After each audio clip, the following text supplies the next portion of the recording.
Thank you so much. And indeed, thanks for the kind reminder for everyone using the platform of TBS events for commenting and asking questions. Feel free also to bring the discussion out of our platform in social media with hashtag Webit. Fantastic discussion. Thank you so much.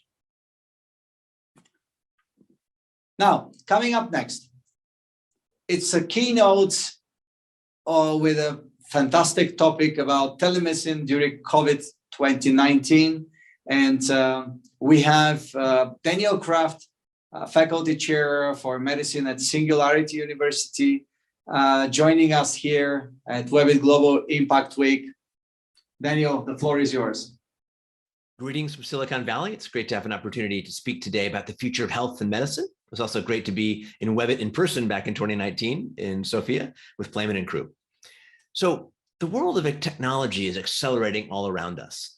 Particularly at the convergence of technologies, we've seen the disruption of entire industries, from how we do our digital banking to digital entertainment. Clearly, the pandemic this past 2 years has really disrupted all of our lives in many negative ways. But it's also open to our lives and our eyes to the fact that health and medicine is kind of stuck in the second or third industrial age, when many fields have moved on into the fourth industrial age. And so the pandemic has really been a forcing function to make us think about doing things differently and hopefully better in the form of healthcare. So just like Sputnik set off the space age, COVID is sparking a bit of a new health age. And it gives us an opportunity, from the acceleration of new forms of vaccines to therapeutics and diagnostics, to rethink and reimagine healthcare as we go into the future. So when you think about the future of the healthcare systems or healthcare in general, what do you think about? The four walls of a hospital? Or increasingly going from hospital to home or hospital to hospital? Virtualized care has been catalyzed in the era of the pandemic. We've gone and taken research from lab to laptop, but we're still sometimes stuck in the modes of the past. I did medical school at Stanford. I did my residency at Mass General. When I visit the wards at Stanford and Mass General, we're still using fax machines and paper forms. I had my own cardiac study done last year. I only got the results on a CD-ROM. I don't even own a CD-ROM player anymore. We're still using public health measures and technologies from over 100 years ago. So it's time that we get out of our old silos of how we've organized health, medicine, biotech, and think differently as we move into this future. You know, health is not defined by body parts. We're now in this genomic, connected, multi-omic, and exponential age. This gives us an opportunity to really rethink and reshape from where we've been, sick care, and really move to true health care.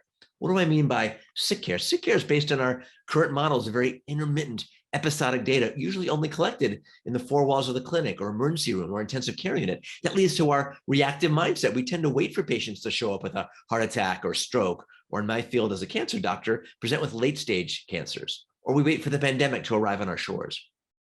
I think the fast arriving future is one where our healthcare and medicine leverages much more continuous data. It's much more personalized, much more proactive, and can start to bring care anytime, anywhere at lower costs with better outcomes, really democratizing healthcare around the planet and moving the needle, not just from treating disease in better ways or preventing it, but even to optimizing our health and wellness, precision wellness, optimizing not just our lifespan, but our true health span.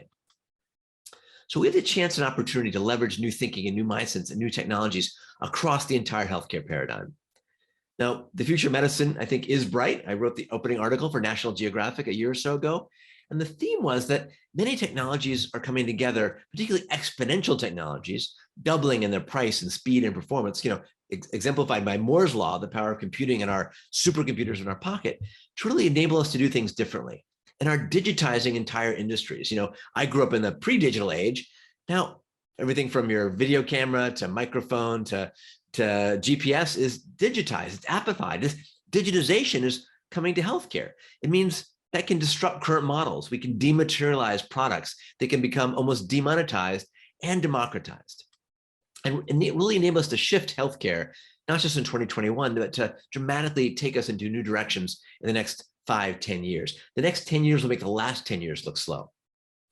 Now, of course, in this exponential age, our smartphones are not just useful for telemedicine, but they're becoming healthcare platforms, enabling new forms of diagnostics, from doing your kid's ear diagnosis to cardiac diagnostics. We're enabling now with our medical elements, from our smartwatches to our smart homes, this Internet of Medical Things, riding 5G, soon to ride 6G. The challenge is these technologies, these Internet of Medical Things, create massive amounts of data from our wearables, our genetic information, our health records, our radiology. We don't want more data. We want data that turns into actionable insights that are useful to you, to your healthcare system, to your physician, and not just to have insights and new knowledge, but to translate that to the bedside or to the website. And technology itself is not enough. We need to align technology with the incentives. The old incentives are to pay for sick care, more procedures, more biopsies after diseases occurred. The new incentives with value-based care are to pay for prevention or for new technologies, apps, drugs, services that we're only paying for when they work. Some of those incentives are shifting where care happens, from hospital to home to phone to on to inside our bodies, to the corner pharmacy, which is battling it out to become a primary care center, or to our virtualized platforms where we never need to leave our home to connect with healthcare systems and providers. So this is bringing us this new age of mobile, connected, often called digital health. I think we'll just call it healthcare, or digital health will become just health, but takes us to the realm where we can connect the dots between data and really leverage that in a way that's useful as actual insights for the individual, the clinician, or their healthcare system. And it's not just digital, it's all these exponential technologies that are converging, super converging, from AI, robotics, 3D printing, nanotech, blockchain, CRISPR, and beyond, that enabling us to create entire new industries that didn't even exist when I was a Stanford medical student 20-something years ago. And that gives us the opportunity to do things differently. Now, while the technology, of course, is important, trumping all of that is our social determinants. Where you live, your zip code is often more important than your genetic code. So we need to pay attention to our social determinants and disparities. We've seen the impact of disparities on the horrible outcomes in certain communities in terms of mortality and morbidity from COVID. So not just social determinants, but also the digital determinants. Do people have access to a tablet or to a data plan or to good battery life? Now, a lot of this convergence is bringing us now this Uberization of care, pressing a button and getting what you want when you want it, whether that's a doctor or nurse or your drugs delivered to your home. We're seeing the Amazons and the Apples and the Facebooks and the Microsofts get into healthcare. I used to think it was science fiction or a joke to say that your drugs might be delivered by drone, but in the last year, the FAA approved drone-based medical delivery for drugs, devices, and diagnostics. Now, all this change is disruptive to old models. Our friends in pharma are going through Pharmageddon. The blockbuster drugs are going away. And so we've seen this model where entire industries are disrupted by new players leveraging exponential technologies. No one wants to be the next Kodak. Kodak actually invented digital photography, but they didn't want to cut into their film sales. And they went bankrupt in 2012, the same year that Instagram was built by 12 kids down the street from me in Palo Alto and sold for $1 billion. So you want to be the disruptor, not the disruptee. You want to be Ubering yourself before you get Kodak. So let's look at 3 key areas. What's shifting, what might be relevant to you as an innovator or as a clinician or beyond. Let's start with health and prevention. While our genetics are important to our risk for disease, what's most important are our behaviors, particularly our bad behaviors, not enough sleep, too much stress, smoking, etc., bad diets. And we're now in an era, just for the last 12 or 13 years, where we can start to measure our behaviors. There's now, of course, an explosion of wearable devices. I'm wearing a Fitbit, an Oura Ring, an Apple Watch, and beyond. I'm sure many of you are too. Has a doctor ever prescribed you a wearable device? Because these new wearables are now able to pick up and measure almost every element of our behavior and our medical physiology. And we're moving from just the accelerometer on our wrist to sensors that can go inside of our pills and track whether patients taking their medication. We're going to smart digital patches that have a 30-day battery life that can track our physiology and behaviors and falls and heart rates over a month and transmit that to the cloud. We can take even simple data, small data, a Fitbit, and a patient who's gone home after a total hip replacement. Are they walking more and doing better, or are they walking less and something's going wrong? Maybe we can intervene early just based on their Fitbit data. And so where I hope this takes us is to where we're not just the techno geeks, we're quantified selfers where that data is stuck in siloed on our smartphones, but shifting that to quantified health, where our digital biomarkers can be used to optimize our health and wellness, to diagnose diseases early, and then to manage an acute or chronic disease in a much smarter, feedback-driven way. And increasingly, our data is going to become more and more seamless. Even blood pressure is soon to be picked up on our watches, or blood sugar as well, seamlessly. We're moving beyond wearables to insidables, technologies in our contact lenses or underneath our skin that can transmit data 24/7 anywhere we have connectivity. And so we're going to enter an age where our digital exhaust is connected 24/7. It's going to leverage behavior change with shockables. Our hearing devices won't just play music, but they'll measure our physiology. Ringables, the Oura Ring is an incredible amount of exponential technology stuck in a ring that can track your sleep, something so important to your health. So if you do nothing else from this talk, go out there and measure and optimize your sleep. We're in the era of sweatables that can measure your sweat, sockables that can be embedded with sensors in our clothes to help pick up a healthcare problem in a diabetic. Underwearables, sensors are getting so cheap, you put them in your underwear, you get a pack of 10 of these for a couple $100. And now you can track remote patient monitoring, which is starting to get paid for by healthcare systems. One of the ultimate wearables is enabling someone who's paralyzed to walk. So robotics coming to our exoskeletons, to our bodies to help the disabled. Or my ultimate wearable as a pilot is a jet suit, which are being used to maybe rescue folks in remote locations and maybe beyond. It's a little harder to fly than you might think. What else can we measure? One of our most important drugs is our food. You can measure our input. We can start to measure our output. Smart connected health toilets are coming. We can also start to measure our metabolomics.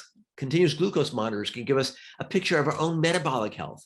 So we're going to use our genome, our microbiome, our metabolome to do precision nutrition, something so critical.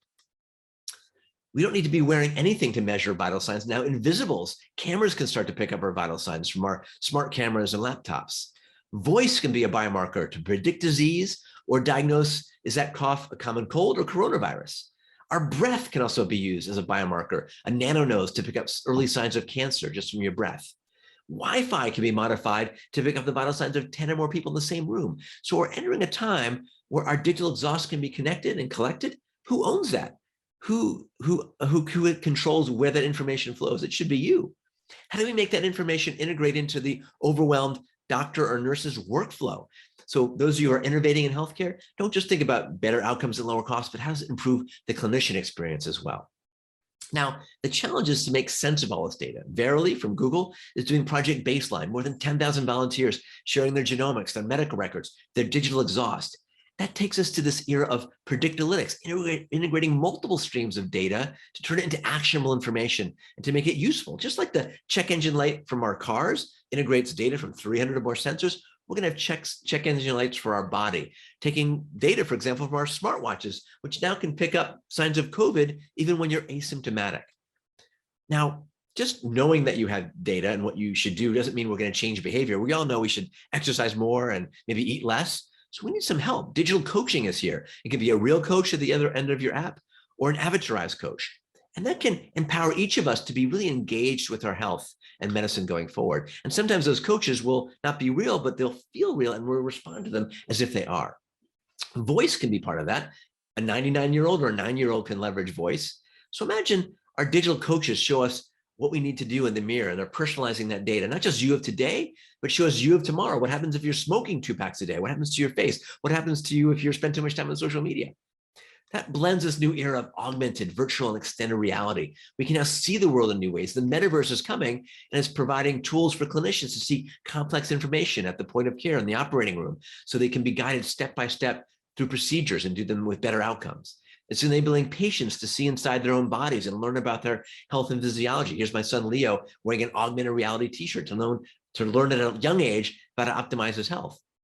There's virtual reality, which is great for putting grandma on a roller coaster, and virtual reality headsets are becoming part of therapeutics. You can treat burn patients in a VR setting, and they'll use less than half the amount of opiates. We can use it for physical therapy to get folks more engaged in physical therapy. It's being used, of course, in education, pioneered by Shafi Ahmed and other surgeons to leverage medical education so we can learn about heart anatomy, or do virtual reality operations and learn how to train the next generation of doctors, nurses, and surgeons. Then, of course, all this is converging in new ways of doing diagnostics. You can have a full body MRI done for $1,000 or so that can find diseases early. We're going to see cheaper versions of these technologies come to our corner pharmacies. It may not be science fiction. In 10 years, you have a full body MRI done in 10 minutes, read by an AI radiologist. In fact, MRI machines are getting much cheaper. I was on I was on a boat in the Hudson River last month and had my brain MRI'd in 5 minutes while on a boat, plugged into wall power. So diagnostics is also coming to our digital doctor's bag. These are some of what's on my desk. It enables us to do better telemedicine. It enables us to use AI and low-cost ultrasounds to democratize diagnostics anywhere on the planet. It even brings us, labs on a chip, so we can bring a laboratory to our home or a smartphone. and I led the XPRIZE Pandemic Alliance Task Force. We ran an XPRIZE for faster, cheaper, more easy COVID tests. We ended up with 9 incredible winners that will not just be better COVID tests, but tests for non-infectious and infectious diseases around the planet. We can even use our smartphone camera now as a way to replace a lab. You don't have to bring your urine to the lab. You simply dip your urine at home, take a picture with your smartphone camera, and the diagnostics are done through your smartphone and AI. So really shifting how and where we do these sorts of important elements. Now, how do we connect the dots? All this data is overwhelming to doctors of today, let alone the future. So we don't just need AI, we need IA, intelligence augmentation. It's bringing us new forms of AI and AI-based dermatology. Radiology is embedded with AI. Pathology can be augmented in powerful ways. Even gastroenterology now can help your GI doctor find a lesion that might have been missed using the scope. So what we're taking is this integration of massive amounts of data and collaborating with AI and machine learning. It's not going to replace the doctor or nurse. AI won't replace the doctor, but a doctor using AI will replace those who don't. Finally, there's an explosion of things coming in therapy. Virtual visits, many of us have experienced our first virtual visits as clinicians or as patients. We're entering the metaverse. Our ability to feel like we're with our clinical team will become reality. But even before you talk to a doctor or nurse, chatbots can play a role. They're learning us. We're going to start prescribing apps instead of just drugs and devices. Digital mental health platforms are coming along. Prescription video games that are better than drugs for treating ADHD. And because there's so many of these technologies out there, I built a new platform called digital.health. It's a platform now where you can go and find a digital formulary of existing elements. So check out beta.digital.health.